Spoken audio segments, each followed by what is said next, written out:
Raffi was his name. It comes from the Hebrew Raphael, which means God's healer. He was our family dog and the therapy dog who worked in my wife's and my practice.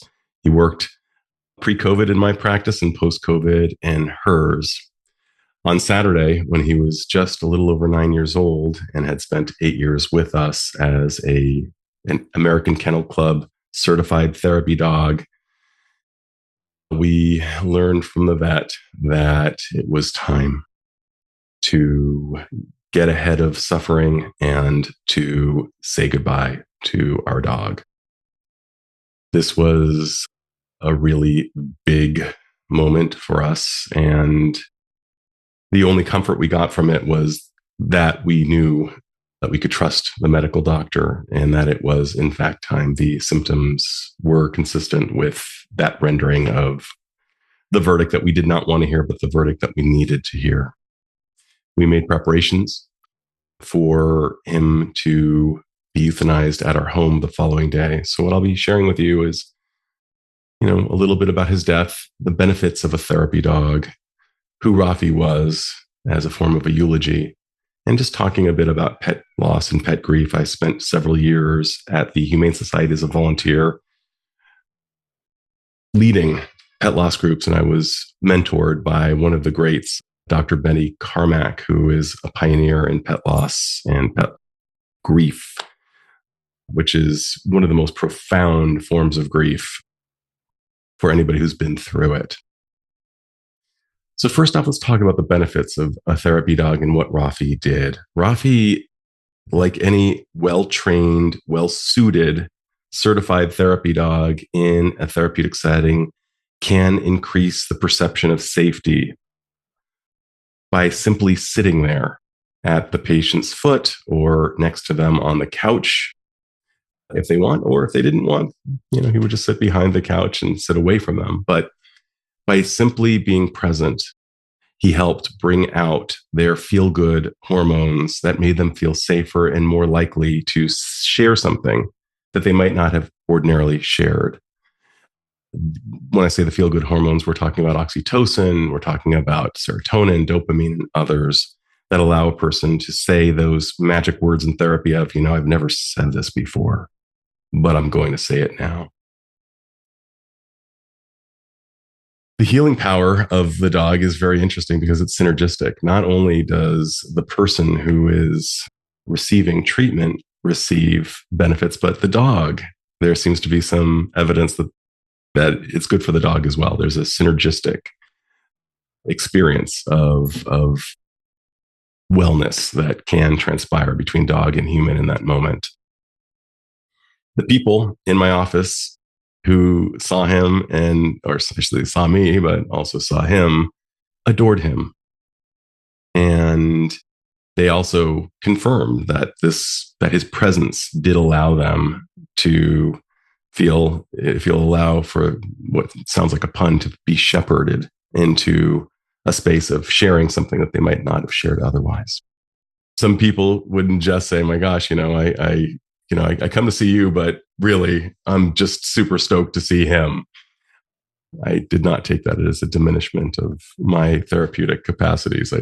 I really did appreciate how good his presence was in conjunction with my own. Raffi would regularly visit people in the hospital. There is evidence that having a dog present when a person is in a post-surgical state or in some type of illness, that they tend to recover quicker.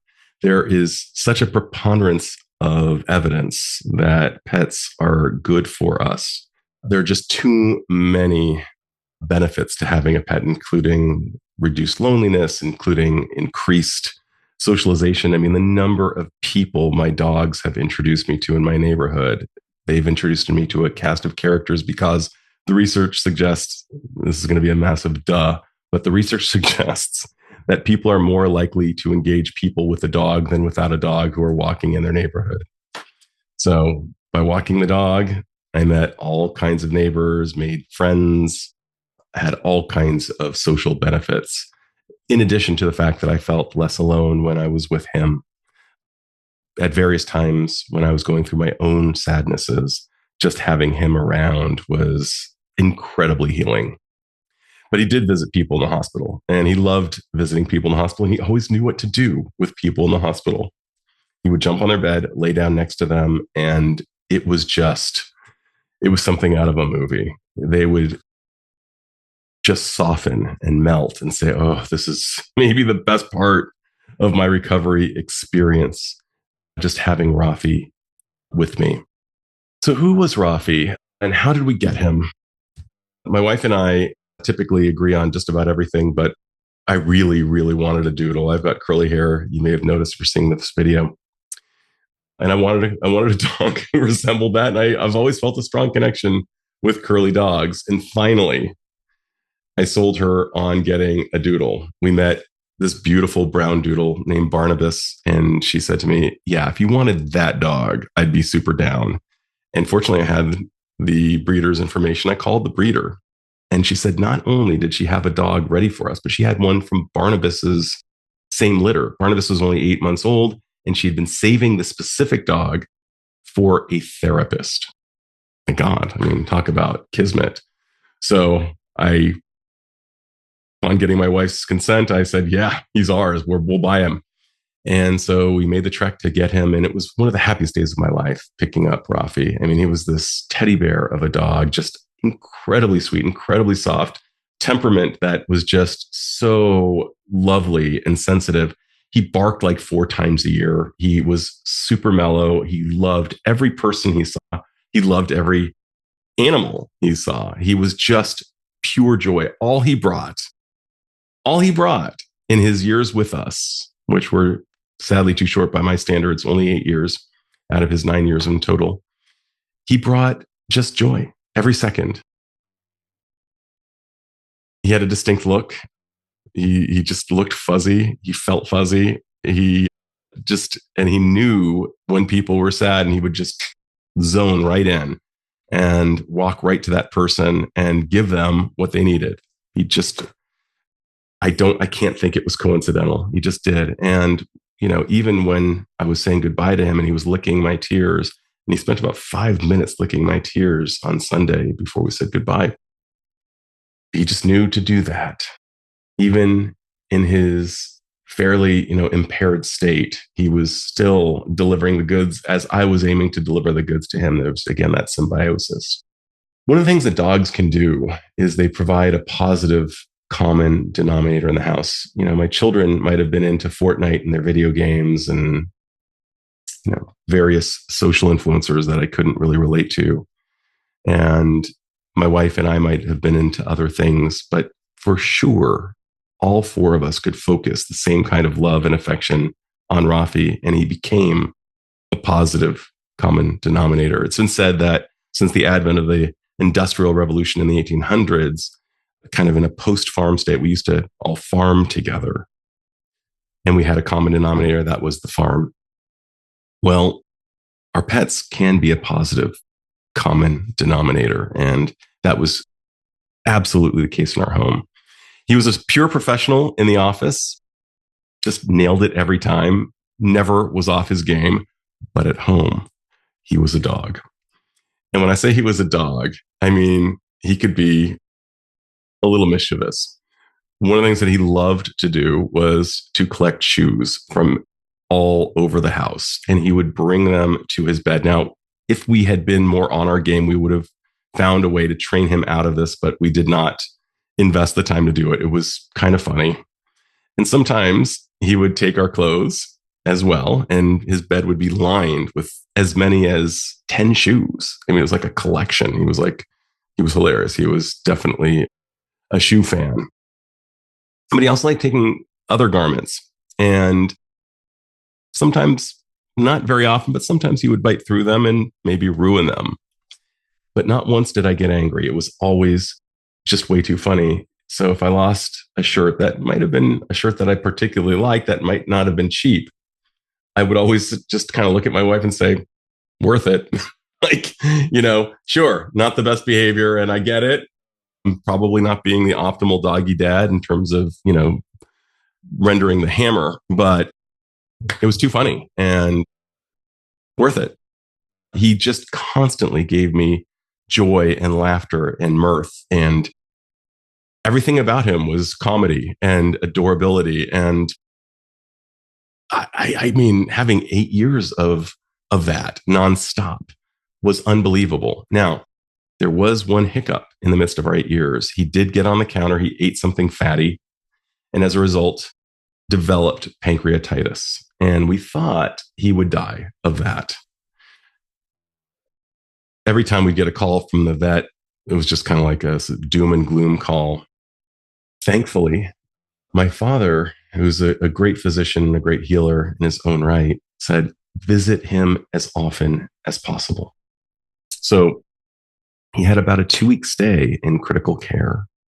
And I would spend every minute that I wasn't working just sitting with him, oftentimes with additional family members. And in addition to all of the medical interventions that he received, I do believe that that was a healing element for him, just being with his people.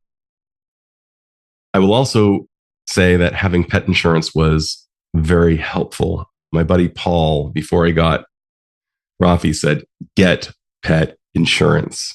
And until that moment, every month when I was paying the premium, I was, kind of like resenting it. I was like, here we go again, paying for something we probably will never need and hopefully will never need, except for the fact that we needed it. And not only did we need it, but we needed it at least twice, as you'll hear, because he did get out of that. And we got 3.5 more years. He suffered from kidney damage as a result of that pancreatitis and that acute and chronic pancreatitis that he had.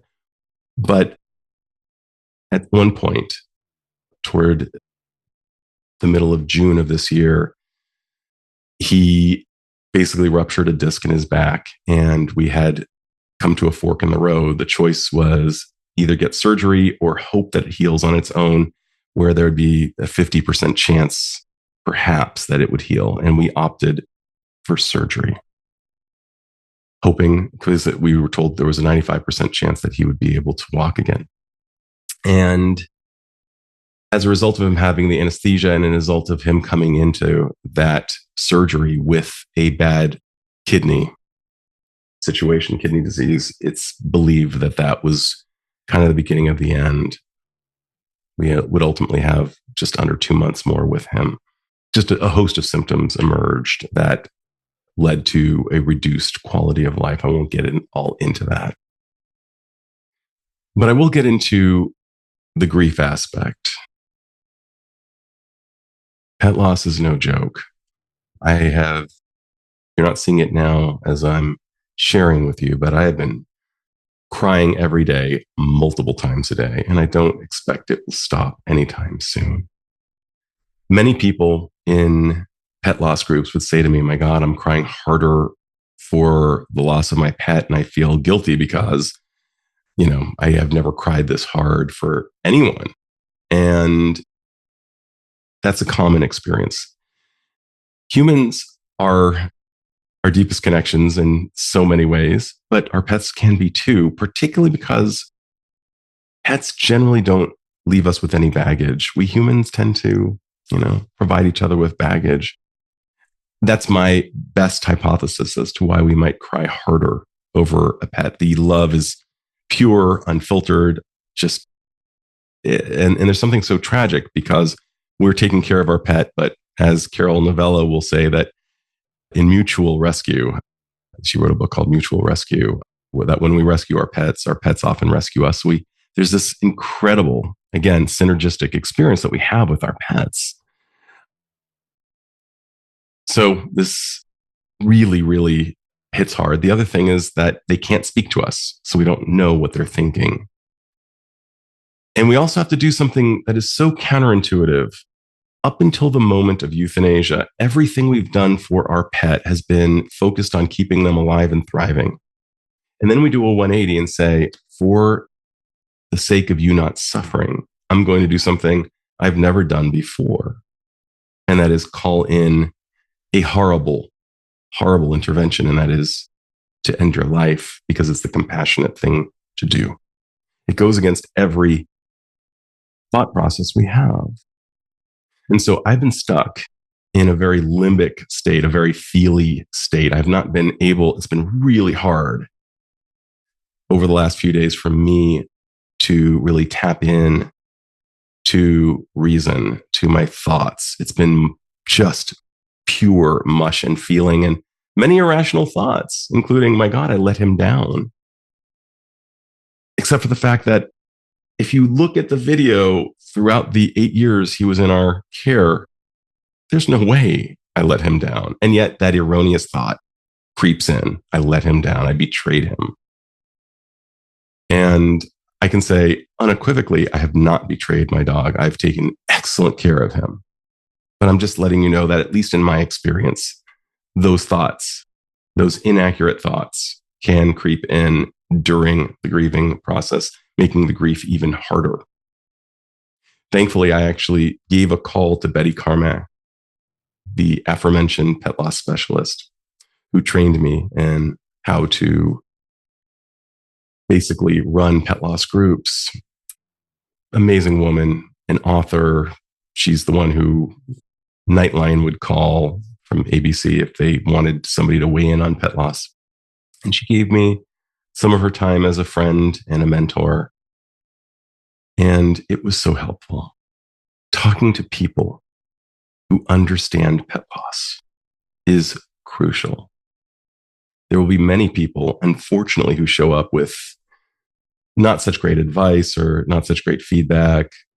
They may say, oh my gosh, he's in a better place now. No, he's not. My dog was meant to be in my place.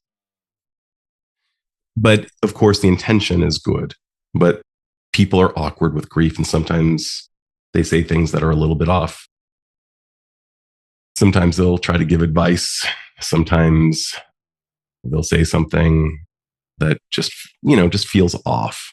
And knowing who to turn to for the really good stuff, whether it's a therapist or a friend who really understands pet loss, that's a really big deal. I've noticed that it also, losing Raffi feels like I'm going to call it an ectomy procedure. You know how many procedures, surgical procedures, that result in something being cut away, like a laminectomy or various ectomies. They're not coming to me. Tonsillectomy, when you get your tonsils taken out. These are ectomies. These are procedures where a part of you is being removed. For me, at least, losing Raffi feels very much like an ectomy procedure. I feel like a part of me has been cut off and taken away. And yet, as Winston Churchill once said, never squander a good crisis. And pet loss is a crisis, to be sure. There's so much we can do to honor the relationship of our pet and to continue learning from the relationship we've had with our pet. One of the things I often ask people is, what did your pet teach you?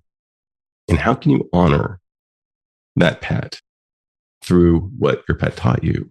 One of the things that Raffi definitely taught me was mindfulness, like be more present. I have trouble with that. I'm a psychologist. I'm very present when people are in my room. But sometimes in my personal life, I can go to that little blue light known as a smartphone and be lured away from what's happening right in front of me. Sometimes I can feel in a rush and like everything is just a to-do list. Well, what about a to-be list? I know that sounds corny and maybe even cliche. But in my best moments with Raffi, we're just doing nothing. There's a term in Italian that I love particularly. It's la dolce far niente, which means the sweetness of doing nothing.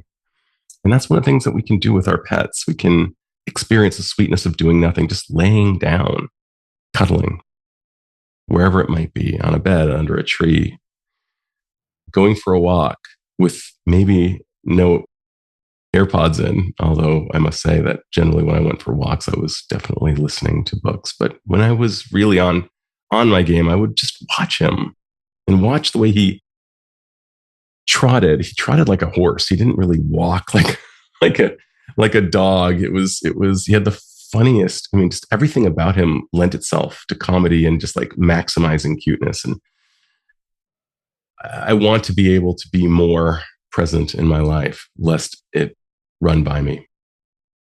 One of the things I also believe is that we can grieve through art. I'm grieving right now, and I'm creating a piece of art in the form of this ode to my dog, a memorial to my therapy dog and my personal dog. Great art comes through grief. The Taj Mahal was created by a grieving husband. Great songs, great paintings have occurred. What kind of art would you like to tap into as you grieve your pet? How can you honor your pet? Maybe writing a eulogy. Maybe reading that eulogy to people who knew the dog. Maybe providing the people who knew the dog the opportunity to just say a little statement of their goodbye and have them all read. So many things we can do in the face of grief rather than just kind of stuff it. I highly recommend it. Another thing that we can do is get to know the anatomy of grief. One of the things I'm so grateful to Elizabeth Kubler-Ross and David Kessler. David Kessler is actually in one of my episodes. I think it's episode 26 of my podcast. But he and Elizabeth Kubler-Ross came up with the 5 stages, now actually 6 stages of grief. They're not necessarily linear. They don't necessarily progress one at a time. You don't necessarily complete one as you move to the next one. You sometimes jump around, but they include everything from denial. Oh my God, this isn't happening. I keep saying, oh my God, Raffi, you cannot be gone. Anger. Oh my gosh. As irrational as it might sound, you may even be angry at your pet for going, for leaving you. You may feel abandoned, even though rationally you realize there's no way your dog or cat abandoned you, or any other animal for that matter. Bargaining, like, what could I have done differently to keep this dog alive? That's the bargaining process, or, coulda, woulda, shoulda types thinking. Then might come, is depression. And again, not necessarily linear. These are just the way they're laid out according to the model. Sadness, hopelessness, maybe less joy in things that provided you with joy. And then acceptance. And then you may bounce back all over the place. And then the 6th stage, which David Kessler so kindly illustrated on my interview with him, is finding meaning after the loss.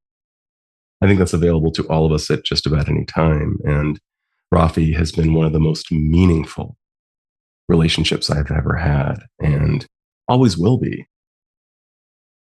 Primacy and recency. Boy, these are really tough ideas. Okay, I'm going to tell you about our memories. The things that we tend to remember the most are the things that happen first and last. And we tend to overlook the in-between. So my first meeting with Raffi and my last experience with Raffi. And the last experience was crap. Saying goodbye was, and for the last few days, that's all I've been seeing is the last. But that does not dictate the 8 years that he and I shared together, and he and my family shared together.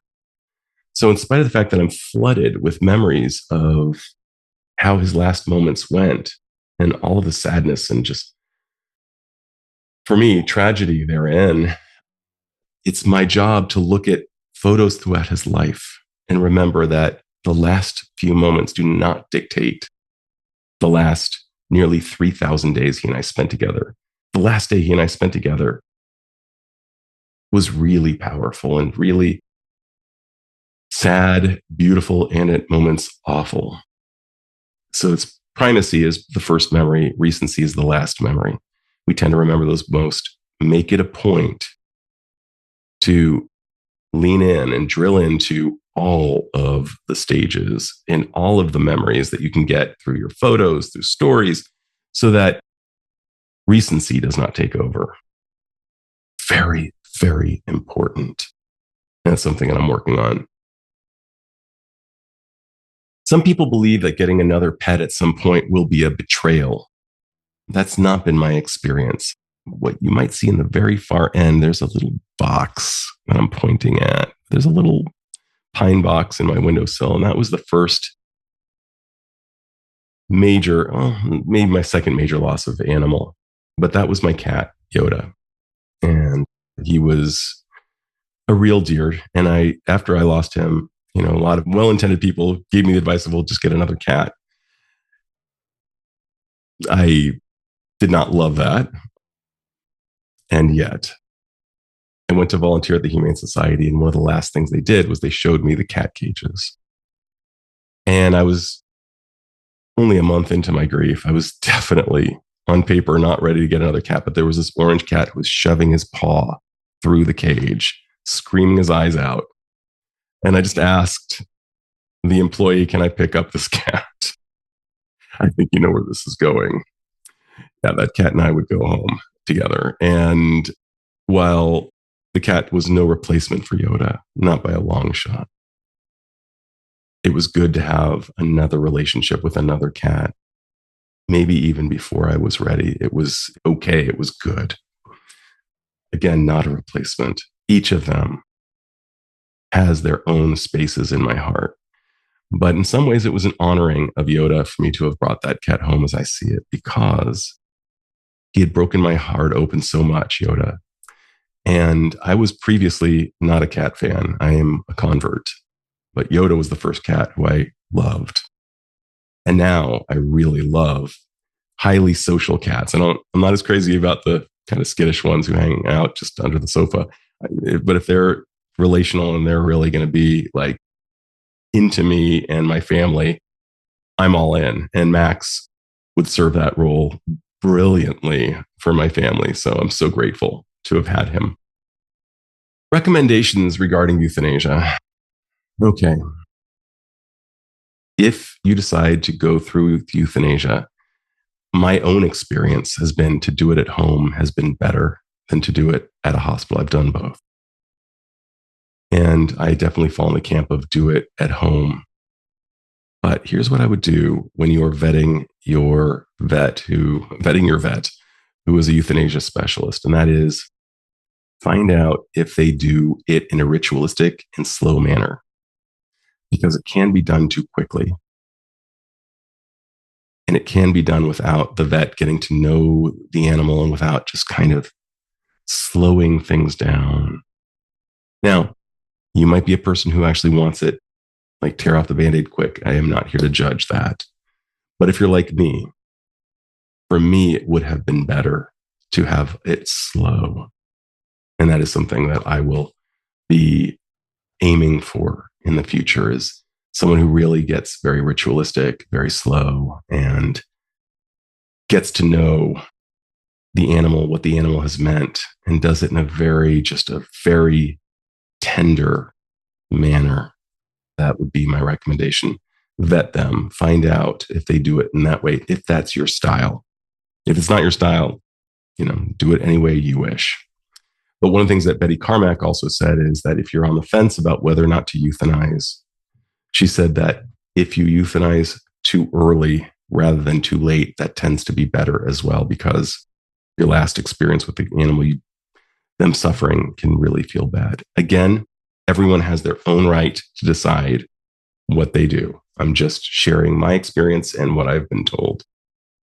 And then there comes the fact that most businesses do not have a leave of absence for pet loss.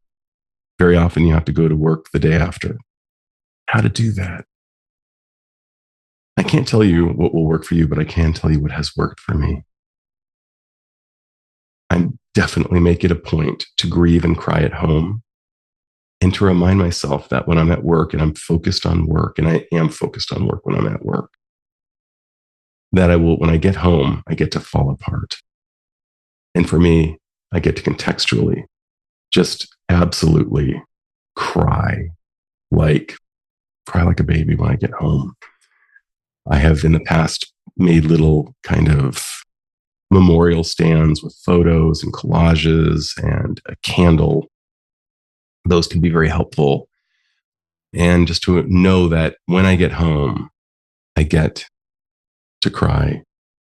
And I also sometimes will ask the pet to please join me in a dream. Please show up. I'd love to see you. Lastly, in his last hours, we played really sad music to assist us in tears. I am one who believes that you need to feel it to heal it, that you need to let it out, that holding it in is not great. And that's just me. That's my belief. And there does seem to be some science to corroborate that.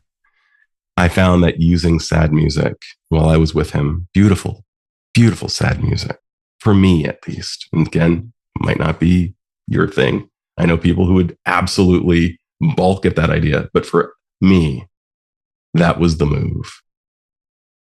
I wanted to have my feels. I wanted to hold him close. I wanted to feel my feels. It felt to me, at least, like it was an honoring of the paw print, the perma paw print he has left on my heart. So, folks, that is Raffi. He's been a member of the psychology community. He's done great service. He's assisted the healing in probably at least 100 people, if not more. And I'm so grateful to have had him. I know that when we sign up to get a new animal in our life, we're basically signing a contract that at some point, if things go as they're supposed to go and that the pet predeceases us, that there will be heartache. I'm aware of it. And I believe it's worth the cost. And I would pay it every time. I would pay it every time. Each of these pets has made me more open to life, and each of them have left a perma paw print on my heart. And that's my ode to Raffi, who I will always love. Thanks for listening.